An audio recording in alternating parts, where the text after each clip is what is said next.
você, viu? Boa noite a todos. Sejam todos bem-vindos a esta casa que está sempre de portas abertas para nos receber. A sua diretoria de braços abertos, nos aguardando para um abraço fraterno, de modo que esta casa é a casa do Cristo. E ele disse um dia que onde estivesse duas ou mais pessoas reunidas em seu nome, ele ali estaria. Nós temos a certeza de que ele se encontra em nosso meio, porque aqui tem mais de duas pessoas. Então Cristo está conosco, não tenho nenhuma dúvida. E ele estando conosco, nós estamos seguros, estamos em boa companhia. Por isso, sejam todos bem-vindos. Vamos aproveitar a oportunidade para levar nosso pensamento e agradecer a Deus, a Jesus, aos bons espíritos de luz, pelo dia que eles nos concederam, por toda a proteção, por todo o amparo, de estarmos aqui. Vamos agradecer por tudo isso que eles têm nos concedido. A nossa eterna gratidão, e que Deus, em sua infinita bondade, recompensa os espíritos de luz pelos bons trabalhos prestados à humanidade encarnada e desencarnada. E quero trazer até aqui o nosso amigo, nosso irmão Valentim. O Valentim vai falar sobre a Semana de Francisco Cândido Xavier, que é uma semana no mês de junho. É um decreto, é lei, né, de um dos vereadores da cidade, e todo mês de junho, nessa época, comemora-se a Semana Chico Xavier. Valentim Fernandes tem algumas informações antes de apresentarmos o nosso palestrante. Queremos que o Valentim compareça até aqui para falar sobre essa semana. Valentim, por gentileza.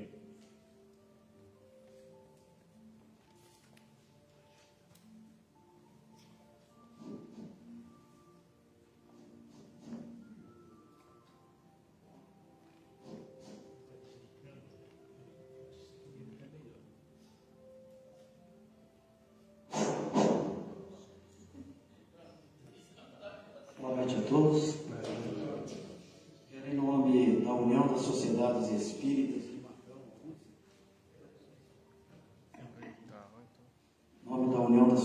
Espíritas de Matão, a USE, fazendo um convite a todos.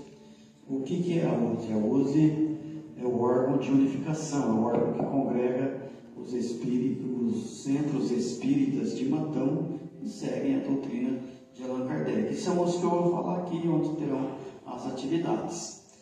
Então, como o senhor Álvaro já disse, a Semana Chico Xavier foi instituída por um decreto legislativo aqui em Matão, no ano de 2006. É a lei número 3.804, e ela é do então vereador nosso saudoso professor Moacir Matumo. Ele criou essa lei da Semana Chico Xavier para homenagear um homem chamado Amor.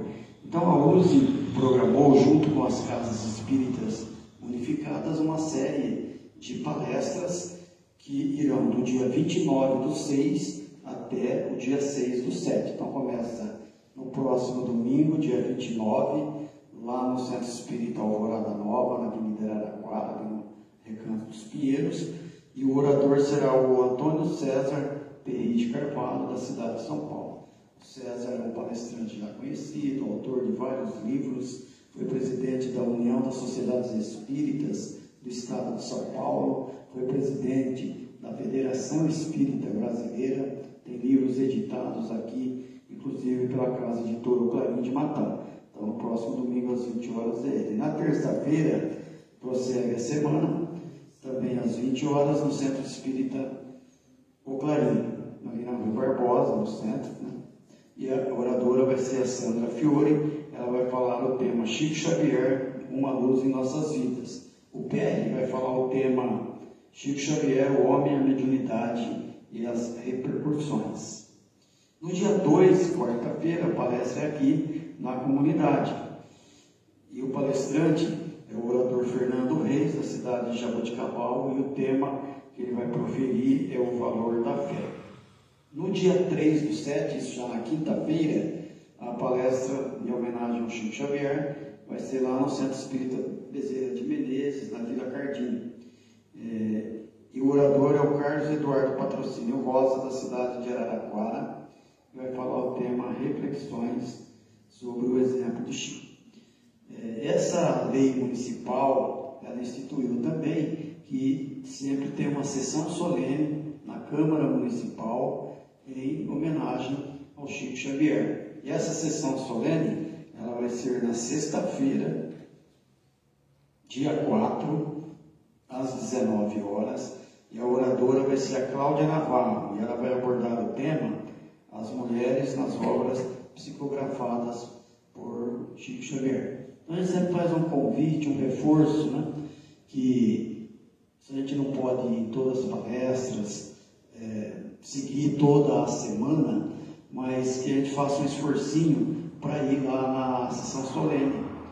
Não porque o Chico Xavier precisa de homenagens, mas porque nós, enquanto espíritas, fazendo essa sessão lá, nos representando, lotando o plenário, que não é grande, né? Não precisa muito para lotar, mas a gente indo lá, marcando presença, a gente mostra a força do Espiritismo em Matão. A gente mostra a união dos espíritas em Matão. Então, é importante que a gente compareça a essa sessão solene. E a gente fala, uma sessão solene é aquilo maçante, demorado, cheio das coisas regimentais. Não, é uma sessão enxutinha, pequena, tem a parte regimental, que é obrigatória, né? Tem, mas não passa de 1h30 a sessão já com todas as coisas que acontecem, inclusive a palestra, porque o ponto alto da sessão é a palestra. O tempo maior utilizado durante a sessão vai ser a palestra da Cláudia Navarro. Então, é uma palestra fora do Centro Espírita, falando de Espiritismo, falando da doutrina, divulgando o Espiritismo. Então, isso é na quarta-feira, na sexta-feira, desculpa, melhor dizendo, lá na Câmara Municipal. E a semana se encerra no domingo, dia 6/7, com 2 palestras. Domingo de manhã, lá no Centro Espírita Nosso Lar, o orador é o Marco Antônio Maiuri Miranda, de São Paulo. Ele vai falar o tema Os Bons Espíritas. E à noite, às 20 horas, no Centro Espírita Allan Kardec, a Patrícia Denadai, daqui de Matão, vai falar o tema O Sermão do Monte, baseado numa das obras de Chico Xavier. Então fica o convite a todos que possam estar participando, que ajudem-nos a divulgar essa semana, comente com os amigos, com os colegas, com os espíritas, com os simpatizantes, porque o Chico Xavier e os temas abordados, eles são de interesse de todos, não é ficar falando da biografia de Chico Xavier, né, ficar enaltecendo só o homem Chico Xavier, mas estar falando daquilo que está dentro das suas obras, dos seus livros, que com certeza e muito vai nos engrandecer, e muito vai nos consolar, nos esclarecer.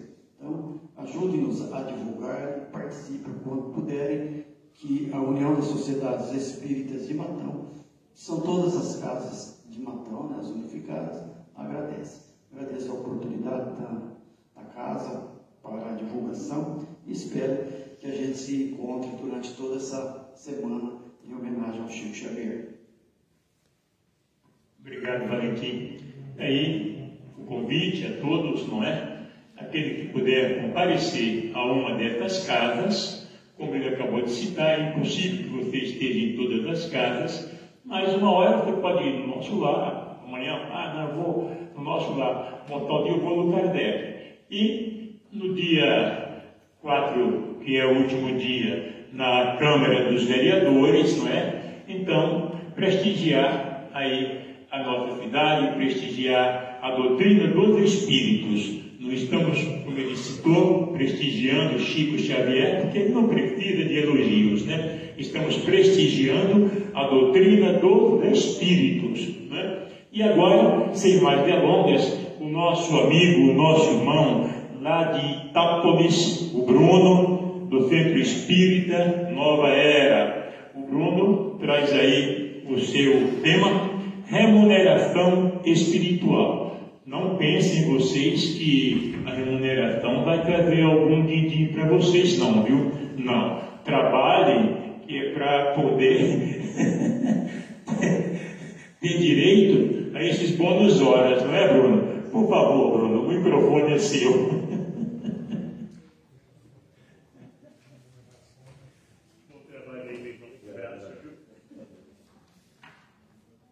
Então, meus irmãos, boa noite. Que Jesus nos abençoe, nos ilumine nessa noite de hoje, para que a nossa conversa, a nossa reflexão, ela seja bastante proveitosa, né? O tema da nossa conversa hoje, antes, né, eu gostaria de agradecer o convite que foi feito e por ter sido recebido com tanto carinho, né, tão bem acolhido aqui. É a segunda vez que eu venho à casa e é sempre um prazer retornar, né, e reencontrar esses amigos que a gente vai construindo aí. Então, né, como nosso amigo falou aqui, o tema é remuneração espiritual. E a princípio, né, quando a gente vê o tema remuneração espiritual, a gente logo associa dinheiro, né? Mas a gente não pode esquecer do espiritual aqui, então o assunto vai ser um pouquinho diferente, vocês vão entender ao longo da nossa conversa. Mas quando a gente fala de remuneração, eu acredito que uma outra palavra que logo vem à nossa mente é trabalho. Né? Porque afinal a remuneração é a recompensa por um serviço ou por um trabalho que nós realizamos. Então nós vamos começar a nossa conversa de hoje falando um pouquinho sobre o trabalho na visão espírita. E a primeira vez que eu falei sobre esse tema numa casa espírita, foi lá em Minas Gerais, eu perguntei para as pessoas, né, quem gostava de trabalhar. Eu não vou perguntar aqui não. Porque quando eu fiz essa pergunta, gente, eu me surpreendi. Né? Porque eu trabalho numa coisa que eu gosto muito. A gente agora há pouco estava falando de trabalho ali atrás. Né? E quando eu perguntei, a maioria das pessoas não levantaram a mão. Pedi para levantar a mão quem gostava de trabalhar. Né? E aí aquilo me levou a pensar. Eu me arrependi de ter perguntado. Expus as pessoas. Mas aí eu fiquei pensando, gente, por que motivo poucas pessoas levantaram a mão dizendo que gostavam de trabalhar? Será porque essas pessoas, elas não trabalham naquilo que elas gostariam de trabalhar? Será que essas pessoas não se sentem bem remuneradas dentro da profissão que acolheram? Será que essas pessoas elas encontram muitos desafios, muitos problemas, né, para serem superados dentro do trabalho? Ou pessoas difíceis, né? Porque às vezes o trabalho não é um problema. O problema são as pessoas, né? Ou será porque a gente está sendo sugado demais naquele exercício que a gente faz, naquele trabalho que a gente presta no nosso dia a dia e a gente se sente estressado? Então são várias as situações, né, que podem levar e que levam hoje talvez o indivíduo não necessariamente não gostar de trabalhar, né, mas não gostar do trabalho que exercita. E nós vamos falar um pouquinho da visão espírita sobre o trabalho e por que ele é importante para nós, ainda que seja esse trabalho que não seja a primeira opção, aquilo que a gente mais gosta para nós. Muito talvez desse desgosto pelo trabalho está na própria falta de entendimento da importância dele e do que é o próprio conceito de trabalho. Para muitas pessoas, o trabalho é só aquela atividade material que nós realizamos para termos uma remuneração material, para ganharmos dinheiro para o nosso sustento, né, para a nossa sobrevivência. Mas quando a gente vai lá no Livro dos Espíritos, né, na parte das leis morais, no capítulo 3, existe lá a lei do trabalho. E lá o Kardec vai fazer uma série de perguntas para os espíritos sobre a importância do trabalho e, inclusive, um conceito de trabalho. O que é trabalho para os espíritos superiores. E eles vão responder para Kardec que trabalho é toda ocupação útil. Guardem isso para o resto da vida de vocês. Trabalho é toda ocupação útil. Isso quer dizer que só o nosso trabalho, né, material ali, né, do CLT, né, daquele que tem uma empresa, ou enfim, tantas modalidades aí, é trabalho? Não. Porque toda ocupação útil que nós fazemos é considerada trabalho. E utilidade aqui, aproveitando até a explicação dos próprios espíritos, nós vamos relacionar com o que é bom. Bom para nós, bom para o nosso próximo, bom para a sociedade que a gente vive. Então, a ocupação útil é a ocupação que faz bem para nós e para os outros. Isso quer dizer o quê? Que trabalho doméstico é trabalho. Que estudar é trabalho. Que fazer uma prece é trabalho também. Que ler um livro com conteúdo que vai te enriquecer moralmente, intelectualmente, espiritualmente, é também trabalho. E significa dizer também que um trabalho assistencial, né, o exercício do bem, da caridade, é também trabalho. Olha só que interessante. Então, muitas das coisas que nós fazemos e que hoje talvez a gente pense, isso aqui não é trabalho. É trabalho porque é uma ocupação útil. Ele é remunerado materialmente? Não. Mas será que não tem uma remuneração diferente por trás disso? Algo que nos acrescenta e que nos enriquece por trás, né, dessa atividade que nós exercemos? É sobre isso que a gente vai falar mais para frente. E aí Kardec perguntou para os espíritos, né, se o trabalho ele pode ser considerado uma lei divina, uma lei natural, uma lei instituída por Deus que rege todas as criaturas. E os espíritos respondem: o trabalho é lei da natureza, por isso mesmo que constitui uma necessidade. E a civilização obriga o homem a trabalhar mais porque aumenta as suas necessidades e os seus gozos. O que significa isso? Tudo na natureza trabalha. Toda criatura, tudo que é criado por Deus, está submetido a essa lei do trabalho. E por mais que seja imperceptível, desde o menor dos micro-organismos até o maior, tudo na natureza está relacionado, está trabalhando, está sendo ativo, está sendo útil para alguma coisa. Mas o nosso olhar às vezes é meio limitado e a gente ainda não compreende bem, né, os mistérios da criação e como que esse compartilhamento, né, de exercícios, de trabalhos, de papéis da natureza, eles contribuem para a harmonia geral. Mas tudo trabalha na natureza. E aí ele fala que quanto mais a gente se desenvolve, principalmente intelectualmente, nós vamos criando novas necessidades materiais. E isso leva a gente a ter que trabalhar mais, a ter que ser mais ativo. Então, antigamente, né, o ser humano sobrevivia sem uma geladeira. Hoje a geladeira é um item essencial para a gente. Né? Então, o que a gente faz? Trabalha para comprar geladeira. Né? Para algumas pessoas, o carro não é um item essencial, mas para outros que trabalham muito longe, acaba sendo um item essencial. Então, nós vamos criando demandas, né, que vão levando a gente a estar sempre trabalhando para satisfazer as nossas necessidades, algumas básicas e naturais, e outras que nós criamos, né? À medida que a gente vai querendo mais bem-estar para a nossa vida e coisas até que nos ajudam a ser mais ágeis, mais rápidos e mais produtivos. Então, a natureza, ela mobiliza a gente a estar sempre trabalhando, né? Faz parte das leis de Deus. E por que o trabalho ele é necessário para o homem? Essa é uma das perguntas que a gente tem que sair daqui, né, com um conceito muito bem trabalhado dentro de nós. Principalmente quem não está muito satisfeito com o trabalho que tem. Né? Por que esse bendito trabalho ele é importante para nós? E aqui eu estou falando tanto do trabalho material, quanto também dos outros tipos de trabalho que nós podemos realizar. que os Espíritos falam para a gente? Que o trabalho, ele é uma necessidade da vida corpórea. Então a gente viu que tudo na natureza trabalha, principalmente, né, pensando aí nos animais e até no ser humano como animal do ponto de vista material, a gente precisa satisfazer as nossas necessidades básicas.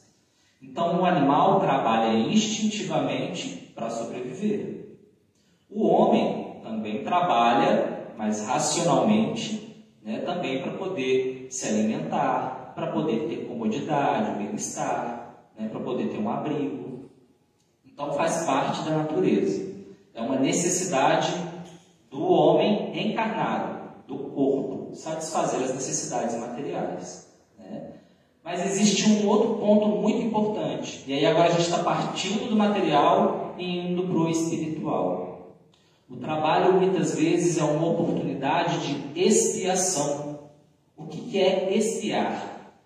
Expiar é a oportunidade que nós temos de corrigir, de nos educarmos diante de erros que nós cometemos no nosso passado, em outras encarnações, coisas que nós fizemos de errado, né, que a gente está ali em desequilíbrio íntimo, nossa consciência está cobrando, e aí nós reencarnamos, né, com a oportunidade de passar por um determinado tipo de situação que vai nos mobilizar, né, a um progresso, a uma evolução naquele ponto que eu ainda precisava melhorar. E o trabalho, muitas vezes, é esse instrumento. Um instrumento em que nós estamos sendo ali, né, às vezes castigados, às vezes, né, levados a um esforço, né, uma determinação maior, justamente como uma oportunidade da gente se quitar com as leis divinas, se quitar com a nossa própria consciência. Então, por isso que muitas vezes, né, por mais que a gente queira ir por um caminho, a vida acaba levando a gente para um outro, né, fazendo a gente exercitar, trabalhar numa determinada coisa. Porque talvez ali esteja a nossa missão. Ali talvez esteja a oportunidade de reparação, de correção, de ser útil para a humanidade. Porque vinculado a essa possibilidade de expiar e de corrigir o que eu fiz, está também a oportunidade de nós sermos úteis no meio que nós nos encontramos. Já pensaram por esse lado? Mas ainda tem um outro ponto, além do caráter expiatório. É através do trabalho que nós desenvolvemos a inteligência e a nossa moral. Por quê? Trabalhando, a gente lidar com várias situações diferentes, com desafios, porque não tem nenhum trabalho que é fácil, convenhamos, né? Todo trabalho tem o seu grau de dificuldade, tem os seus momentos de estresse, de desafios. E são esses desafios que mobilizam o homem a pensar em alternativas e encontrar soluções para os problemas que ele encontra, que ele, né, passa ali diante do trabalho dele. E é também a oportunidade em que nós convivemos com os outros. Então, além de nós desenvolvermos a nossa inteligência, utilizando a nossa criatividade, é também um exercício da paciência, né? Poxa, surgiu uma situação muito difícil aqui no momento que eu já estou lotado de coisa para fazer, né? Ou o meu trabalho já é estressante, já tem uma carga alta, né, de demandas, e ainda tem aquele colega difícil, né, que fica me importunando ali. Então são várias as situações que nós encontramos, mas todas elas são instrumentos para o nosso progresso. E instrumentos também para a gente rever a nossa postura íntima, a nossa conduta diante das situações e das pessoas que a gente se encontra. E aí Kardec pergunta também sobre as pessoas que não podem trabalhar. Qual que é a nossa responsabilidade diante dessas pessoas? Existem pessoas que não podem trabalhar? Do ponto de vista material, obviamente existem, né? Tem pessoas que não têm condições físicas, de saúde, às vezes psicológicas, para poder trabalhar. Ou pessoas que já trabalharam demais, né, e que não têm forças realmente mais para trabalhar. Então, nesse caso, qual que é o papel do homem?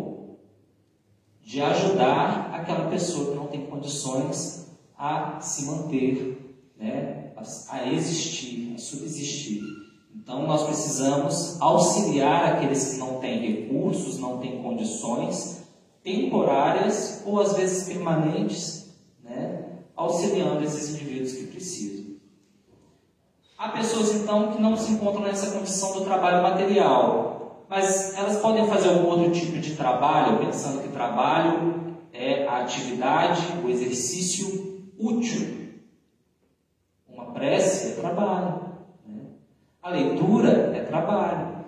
Então, existem outras oportunidades também que o indivíduo que não pode fazer o trabalho material, ele pode, pelo menos espiritualmente, preencher o seu tempo com coisas úteis, coisas boas para ele e para o próximo. Do mesmo jeito que Kardec perguntou sobre as pessoas que não podem trabalhar, ele perguntou também para os espíritos daquelas que nascem já, né, numa certa abastança material, que tem uma riqueza, e que por isso, para se sustentar, não precisariam de trabalhar. E aí ele pergunta, essas pessoas então elas estão dispensadas do trabalho, já que elas já têm recursos? E os espíritos falam, do trabalho material, né, aquele de colocar a mão na massa, talvez, mas nada exime ela da responsabilidade de trabalhar de outras formas, de ser útil com os recursos que tem. E como que um indivíduo que tem muito pode ajudar, pode ser útil em sociedade? Gerando oportunidade para que outros trabalhem, se engrandecendo intelectualmente, ajudando outros também a crescerem intelectualmente através do estudo, do aprendizado, através da prática da caridade, do exercício do bem, né, da doação de recursos àqueles que não têm. Então são várias as possibilidades. Então os Espíritos deixam claro que todos nós temos o potencial de sermos úteis em mais de uma coisa. Oportunidade de preencher o nosso tempo. E aí os Espíritos também perguntaram qual que é o limite do trabalho. Até que ponto a gente pode trabalhar? E os Espíritos responderam que o limite do trabalho é o limite das nossas forças. Então, se a gente tem força para trabalhar, a gente trabalha. A partir do momento que faltou essa força, aí é o momento do descanso, né? E aí ele pergunta sobre o descanso. O descanso, se o trabalho é uma lei de Deus, o descanso também seria uma lei de Deus? E eles respondem que sim, que da mesma forma que o trabalho é lei de Deus, o descanso também é.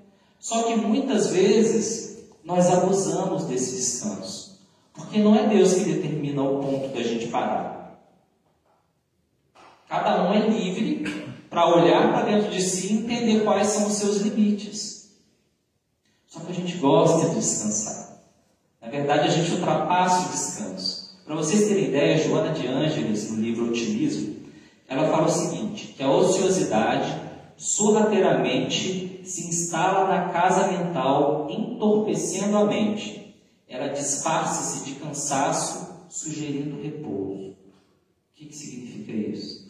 A gente começa pensando assim, estou cansado, preciso descansar. E aí a gente descansa. Mas aí vem aquele pensamentozinho, né, que advém de uma escolha nossa em mantê-lo. Vou descansar mais um pouquinho. Vou descansar mais um pouquinho. Mais um pouquinho, mais um pouquinho. Hoje eu não vou trabalhar, né? Eu preciso fazer isso, vou deixar para outro dia. E vai, e vai. E aí o que a gente está criando dentro de nós? Transformando isso em ociosidade. E qual que é o problema da ociosidade? Nós fugimos de uma lei natural, que é a lei do trabalho. Nós tornamos a nossa vida inútil.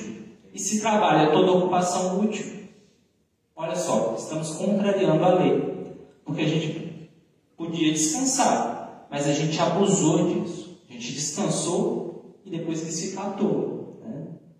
Então é muito importante que nós entendamos que estar ociosos significa perder tempo. Perder tempo para nós espíritas significa perder oportunidade. E a oportunidade, gente, é um presente de Deus para nós. Diante de todas as dificuldades que a gente carrega, das nossas imperfeições, e diante de tudo que a gente precisa mudar dentro de nós para nós sermos pessoas melhores e mais felizes conosco mesmo, a gente precisa aproveitar esses momentos, né? Então não vamos deixar a vida passar na ociosidade. E aí entra a questão da remuneração, já entendendo aí a dimensão que tem o trabalho, porque quando nós trabalhamos, a gente espera colher os frutos daquilo que a gente plantou, né? E todo trabalho, ele é remunerado? De certa forma, sim. Não da forma material, né, com dinheiro. Mas a gente vai conversar agora formas pelas quais nós somos remunerados e muitas vezes nós não pensamos. Principalmente, gente, quando nós estamos falando do trabalho no bem, do exercício da caridade. Porque no nosso trabalho do dia a dia, na convivência com as pessoas, nós somos chamados a exercitar paralelamente outros tipos de trabalho. A caridade moral, a paciência, a resignação diante das dificuldades, uma palavra amiga com o nosso colega que está estressado lá do lado, trabalhando com a gente, né? Ou dentro de casa, com uma palavra amiga, né, com o nosso familiar. Tudo é oportunidade de trabalho. E tem mérito, tem retribuição diante disso. Não que a gente tenha que esperar retribuição, mas a proposta do nosso estudo hoje é entender que nada passa despercebido pelas leis de Deus. Tudo que a gente planta, a gente colhe. E quando a gente trabalha, independente do tipo de trabalho, nós colhemos os frutos. E aí nós vamos utilizar para isso um texto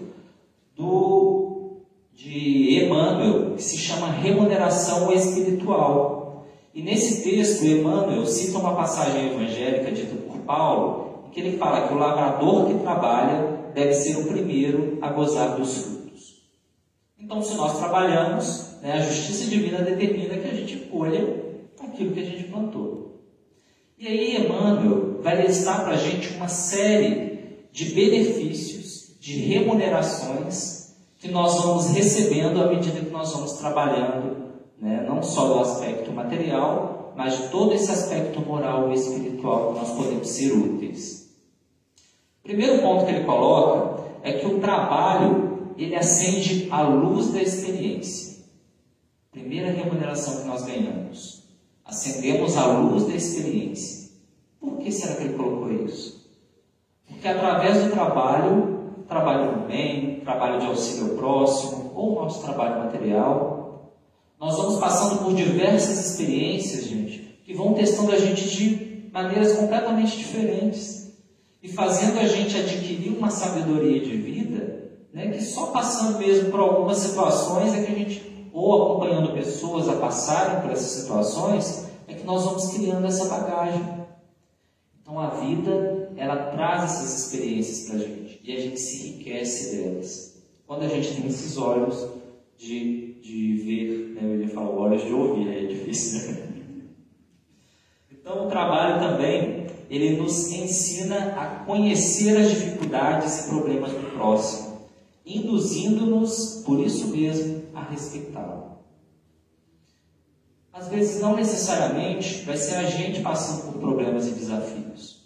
Muitas vezes a gente está acompanhando aquele que está do lado, né? Seja na nossa família, seja no nosso ambiente de trabalho, seja na casa espírita. Nós vamos vendo as pessoas nas suas situações, nos seus dilemas, nos seus desafios de vida, e nós vamos aprendendo a olhar para elas com mais empatia, com mais respeito, entendendo que do mesmo jeito que eu tenho as minhas dificuldades e os meus problemas, o outro também tem.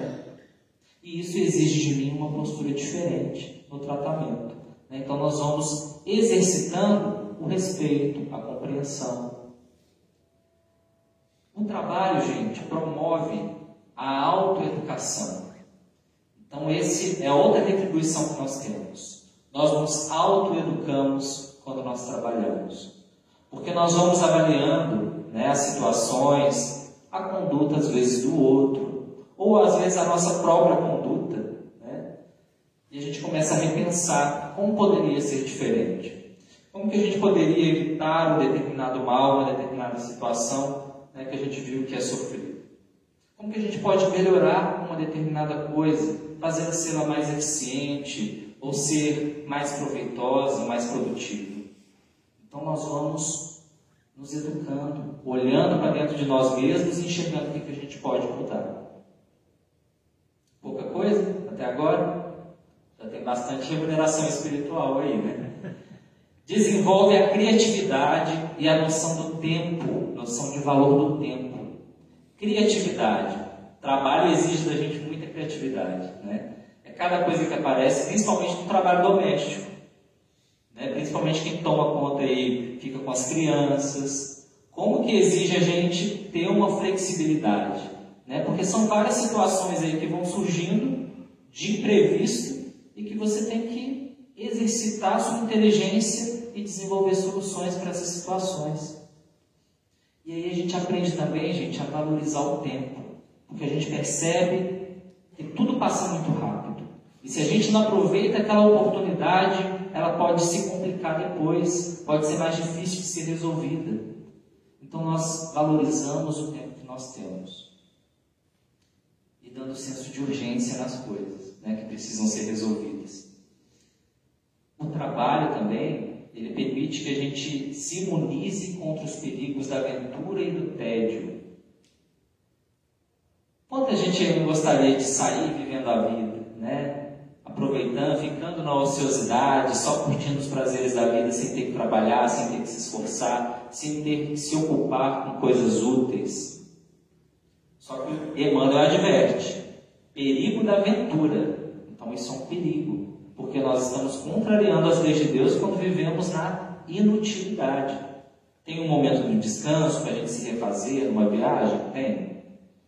Mas a gente tem que lembrar que depois a gente tem que se recuperados física e psicologicamente, vamos ser úteis, né?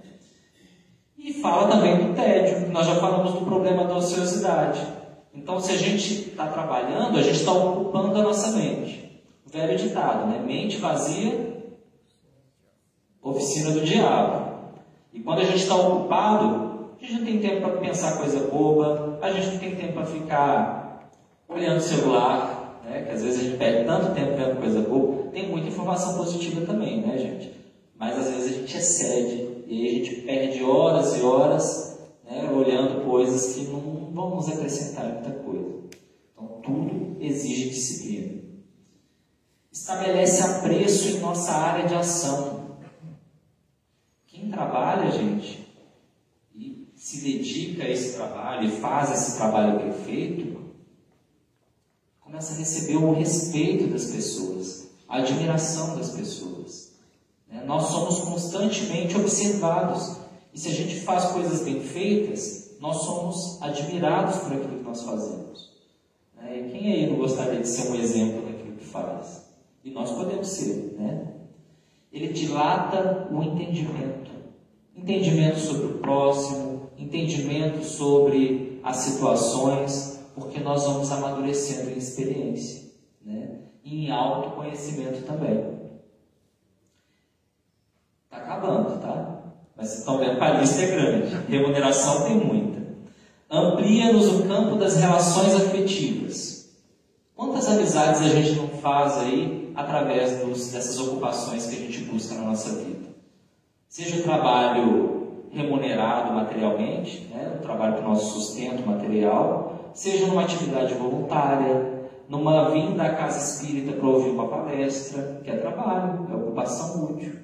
É um trabalho assistencial, uma campanha do quilo, uma visita ao lar dos velhinhos, trabalho. E a gente começa a fazer amizade, a conhecer pessoas, né? Amizades essas, gente, que não ficam por aqui não, tá? Às vezes a gente desencontra materialmente dessas pessoas, mas espiritualmente nós criamos laços que se perduram, né, para além da vida material.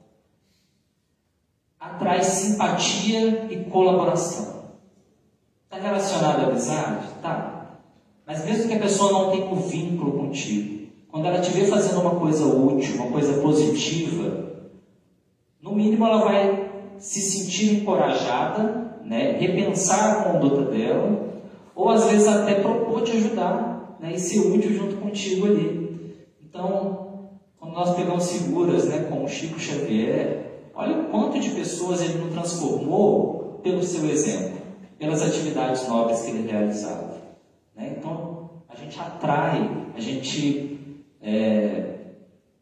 divulga coisas que são boas através do trabalho. Extingue pouco e pouco as tendências inferiores que ainda estejamos trazendo de existências passadas. Trabalho na expiação, então a gente vai corrigindo também essas coisas através dos desafios e das dificuldades. E a gente vai crescendo, a gente vai se melhorando. E aí, gente, os dois parágrafos finais aqui de Emmanuel são muito importantes. Ele fala que, quando o trabalho, no entanto, se transforma em prazer de servir, surge o ponto mais importante da remuneração espiritual. Então chega um momento, né, que a gente não está fazendo as coisas por obrigação. Às vezes a gente faz, né, sabe que é útil, mas ainda está fazendo assim, porque eu sei que eu tenho que fazer, porque eu vi lá na palestra, né, no Centro Espírita, que a gente tem que ocupar o nosso tempo. Mas chega um momento que aquilo vira um hábito.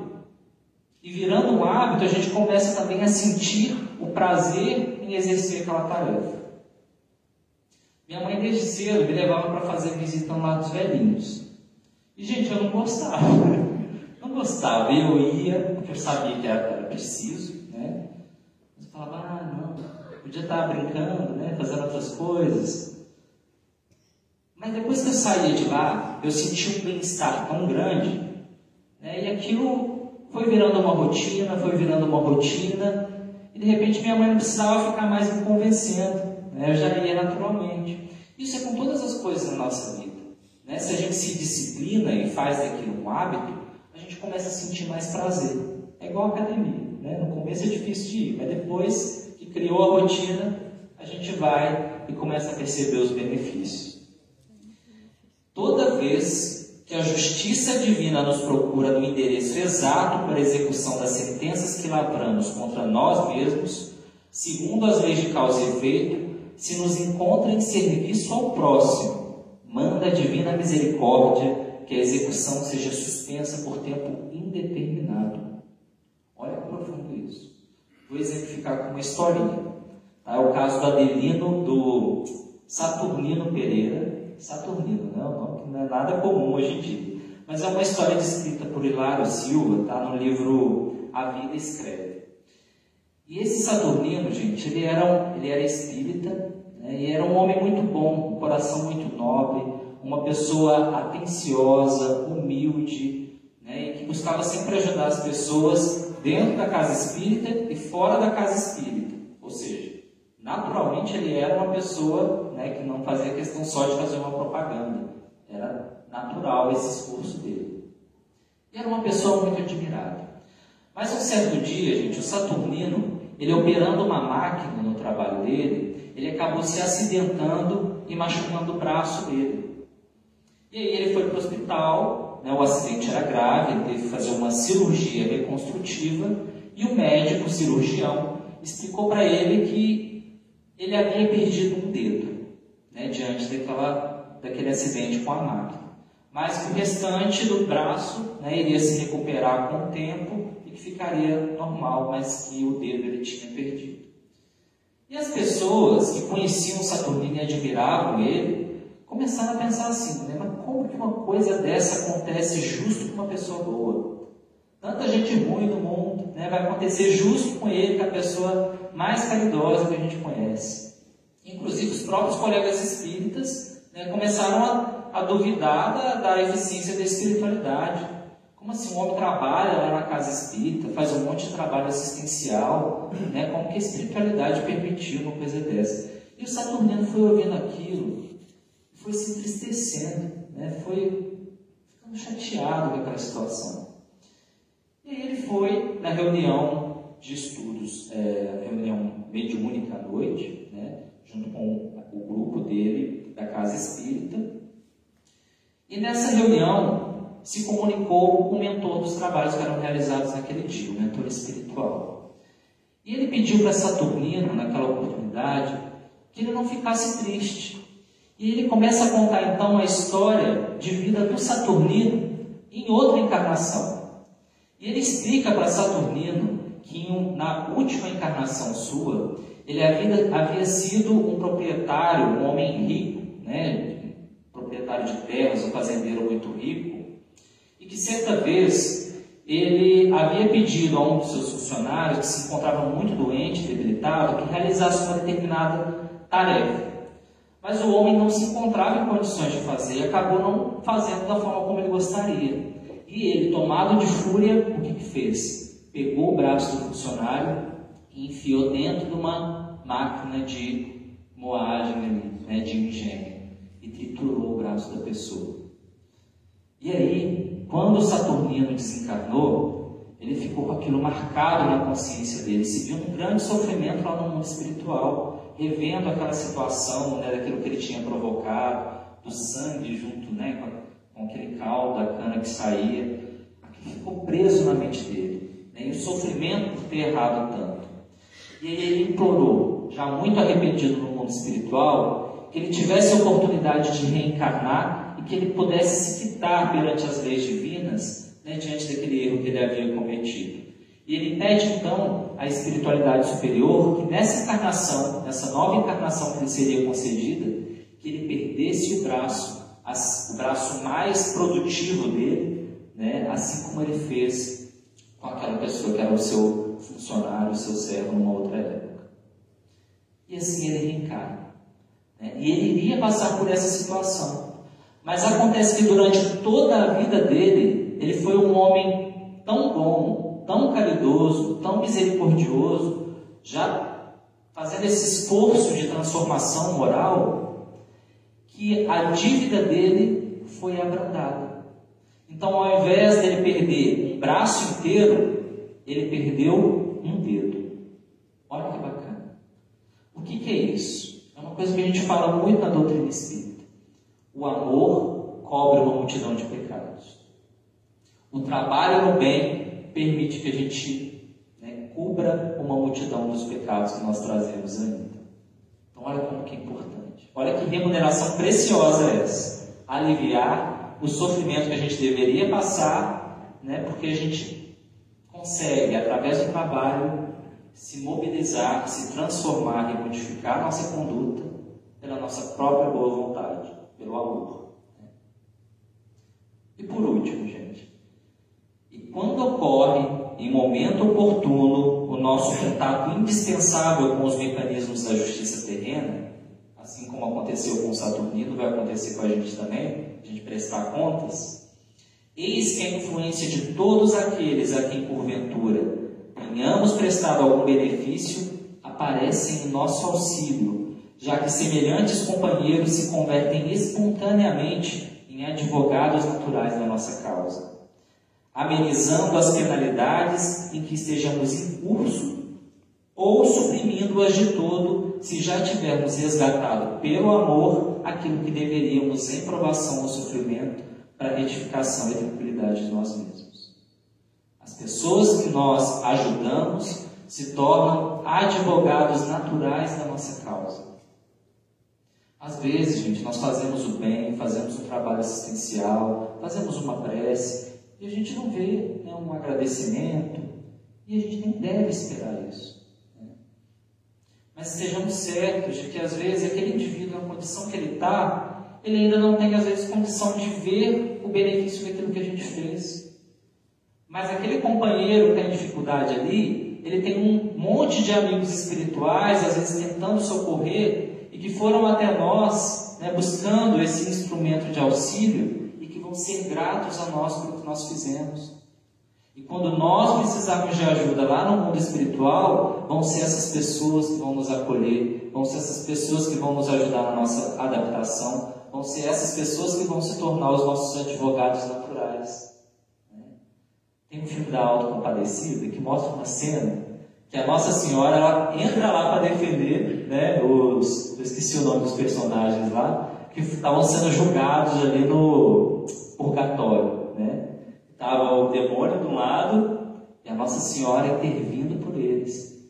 E essas pessoas são na nossa vida essa Nossa Senhora, pessoas que vão lá, né, vão tentar nos auxiliar nesse processo de readaptação à vida espiritual e trabalhar com a gente para que a gente possa se melhorar do outro lado.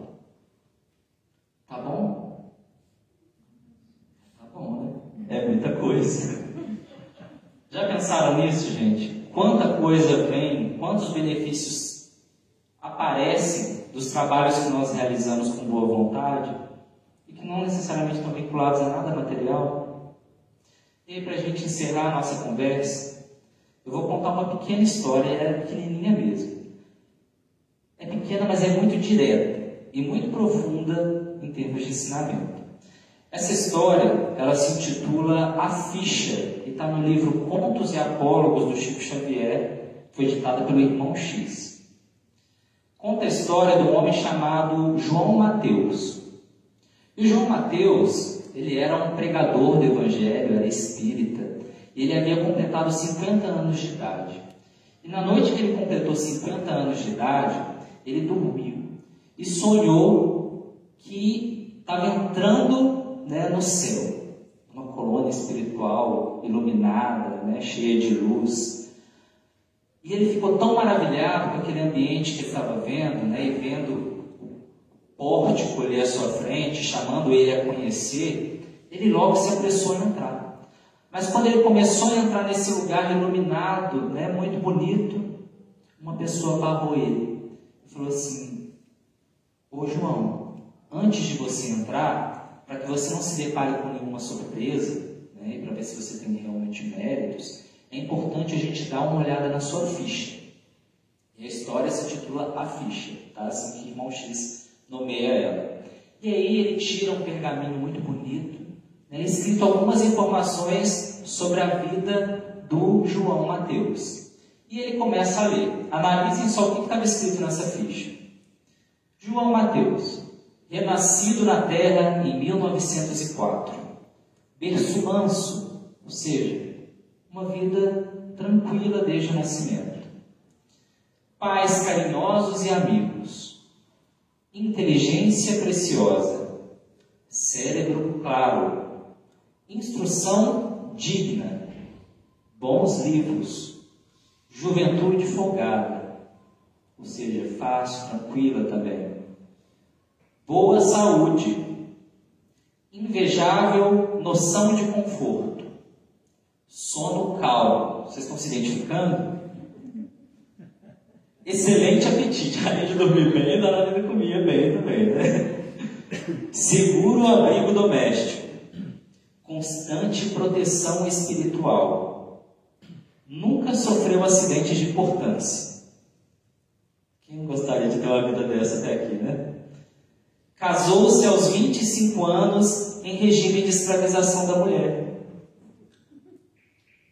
Escravização da mulher, ou seja, tinha a esposa que se desdobrava dentro de casa para fazer de tudo. Católico romano até os 26, presenciou, sem maior atenção, 672 missas. Estava até contado. Aos 27 anos de idade, transferiu-se para as fileiras espíritas, se tornou espírita. Compareceu a 2.195 sessões de espiritismo sobre a invocação de Jesus. E realizou 1.602 palestras e pregações doutrinárias. Olha só, tudo minuciosamente detalhado nesse documento. Escreve cartas e páginas comoventes. Notável narrador.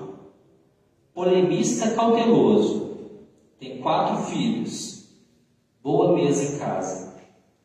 Não encontra tempo para auxiliar os filhos na procura do Cristo.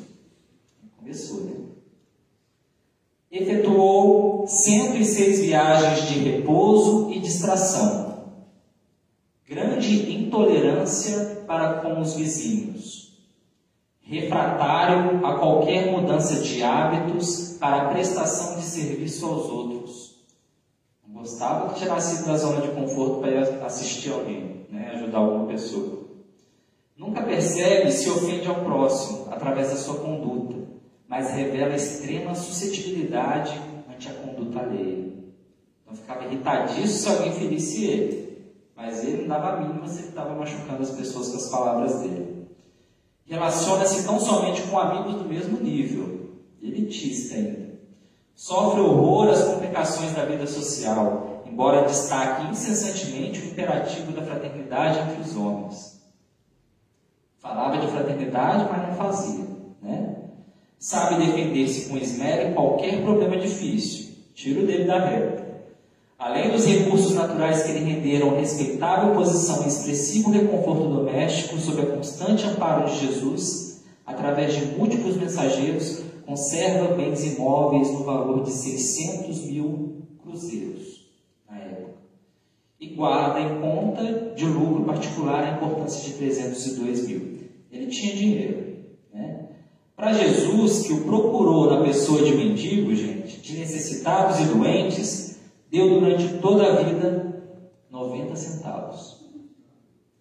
Para cooperar no apostolado do Cristo, te ofereceu 12 cruzeiros em obra de assistência social. Próximo item escrito era débito. E ele coloca reticências. Porque naquele momento do débito, depois de ouvir tudo aquilo que era crédito na vida dele, né, e diante daquilo que ele tinha feito de errado, ele acordou assustado. Acordou assustado, mas transformado. Porque ele entendeu que naquele momento ele estava recebendo um sinal de Deus, ele tinha certeza disso. Era a oportunidade dele rever tudo que ele tinha feito. Então, naquela mesma...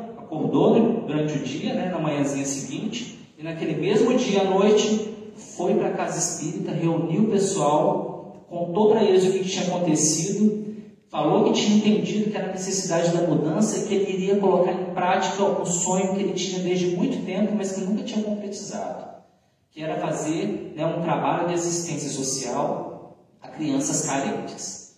E aí, no outro dia, ele iria chamar todo mundo, né, para se reunir novamente, para eles começarem a trabalhar na organização dessa instituição, desse trabalho. E aí, o que aconteceu? Na noite imediata, eu vou ler exatamente como o irmão X coloca aqui. Quando os amigos lhe bateram à porta, vitimado por um acidente do coração, João Mateus estava morto. Olha como é que foi, né? O que a gente conclui disso, gente?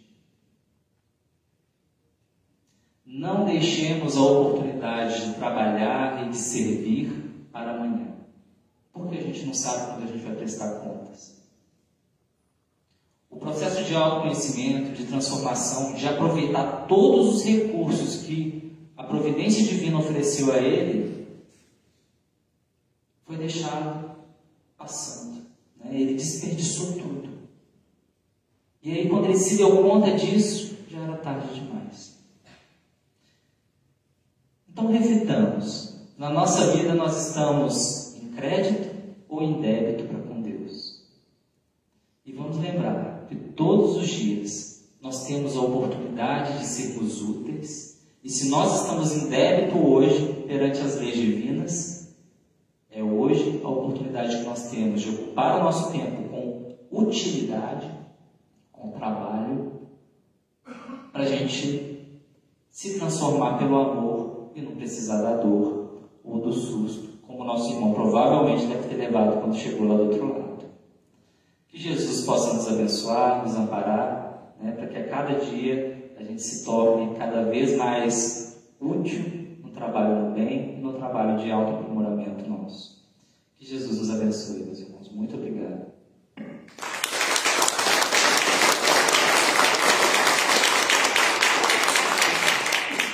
Que maravilha! Somos nós que te agradecemos pela lição de hoje. Sensacional, muito boa, muito boa.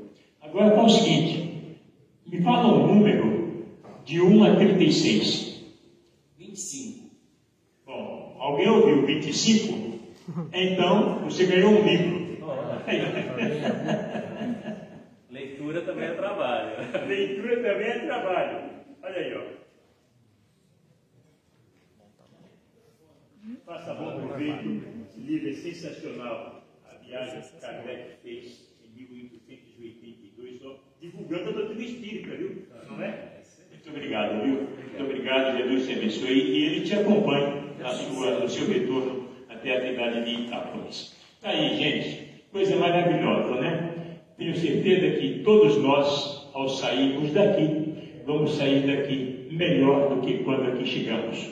Estamos saindo daqui levando um pouco mais de conhecimento, não é? E quem quiser conhecer a doutrina espírita um pouco mais a fundo, é só procurar os dirigentes da casa, tudo mais, e se informar sobre os cursos, os dias dos cursos, para estudar um pouquinho da doutrina dos espíritos. Lembrando sempre que o saber não ocupa lugar, não é verdade? E é isso aí.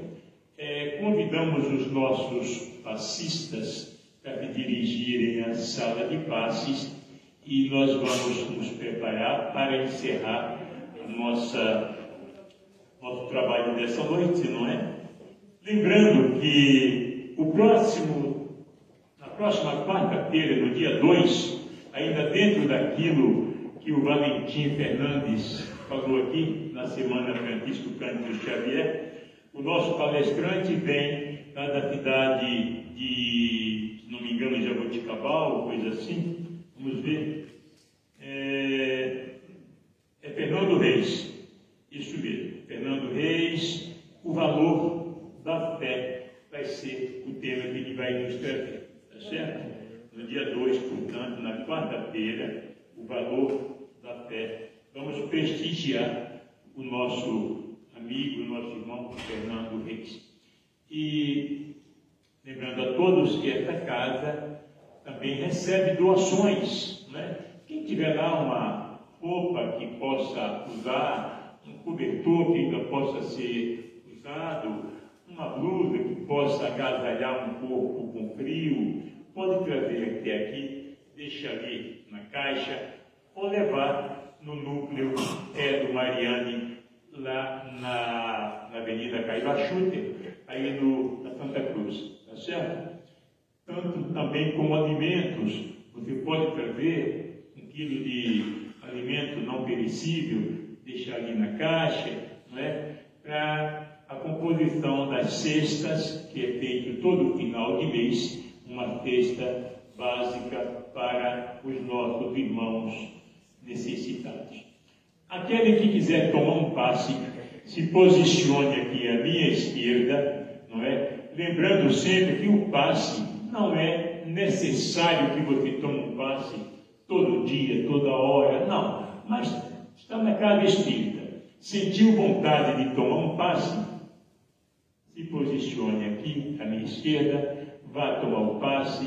Após o passe, a água fluidificada pelo Espírito de luz, e isso faz parte de um tratamento nas nossas vidas. E agradecendo mais uma vez a oportunidade, desejando a cada um de vós uma noite de sono reparador, uma ótima noite de quarta-feira, para que possam amanhecer, ter um lindo amanhecer de quinta-feira. E Jesus esteja na vida de cada um de vocês, no lar de vocês, no trabalho, acompanhando cada um de vocês, seguindo seus passos, porque nós somos carentes do amor do Cristo. Não é verdade? Uma boa noite a todos e um restante de semana abençoado e vitorioso em todos os sentidos. Tá certo, meus irmãos? E que Jesus nos abençoe. Essa é a nossa prece, é a nossa oração em agradecimento por tudo que temos recebido das mãos divinas. Que Jesus esteja conosco hoje, agora e sempre. Muito obrigado a todos.